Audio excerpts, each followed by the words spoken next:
how long were you in this abuse? So I was married to the sociopath for 2 years. 2 years too long. 2 years too 2 long. years too long. So it felt in what I call narc years. If you're married to a narcissist or with a narcissist, 2 years can seem like 20 years. For therapy with them, but the Most High can do anything but fail, right? So that's one thing. But what people like to do is say, well, he can change anybody, but God is in the business. His children are people that want to be changed. Yes. Those that seek him. That Absolutely. seek him. They essentially become like that person, while that Narcissists feel no way to see their family suffer, to see their children suffer. They feel no way. If they can't control the mother of their children anymore, they don't want nothing to do with the children. They'd rather spend that money on drinks, tattoos, gambling, whatever it is, whatever their devices are. They'd rather feel good in the moment with their friends than put money in the hand of the woman that he cannot control anymore. Let's talk about it. I know a lot of people say, oh, they don't love their kids, they don't love their kids. And it's very difficult for people to even prove that as a fact, because it's like, especially if they are still in the kids' lives, maybe they do have full custody of the kids or they are involved somehow. But when we mean they don't love their kids, they will never sacrifice for their kids. They will not sacrifice that little bit of money on having fun or gambling or whatever it is they do to make sure their kids are good. They're not going to do that. They will do it if it means they're going to get something in return, like maybe control over that mother, maybe they get some sort of benefit, get to live in that woman's house, get to control what she's doing, get to control the kids.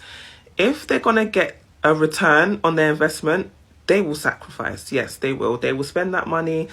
They will pick up the kids from school, whatever it is they need to do, they're going to do it. But as soon as there's no benefit for them, that's when they will stop all sacrifice for their children.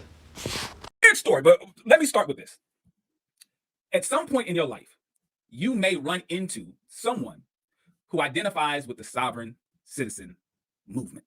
Now, they may go under a bunch of different names. They may call themselves this or call themselves that. But understand, at the end of the day, they are a sovereign citizen. What is a sovereign citizen?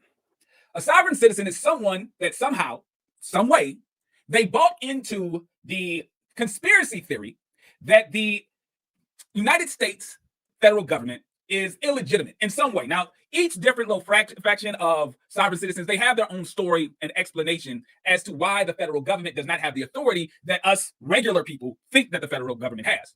But that part doesn't matter. It doesn't matter why they think the federal government does not have authority. Just understand that they believe that the federal government does not have the authority that any rational adult understands that the federal government does have. Okay? These individuals believe that if they fill out the right paperwork, if they do the right steps in the right order, they can opt out of being a United States of America citizen. Now, while they're not a U.S. citizen, they're still able to live in this country.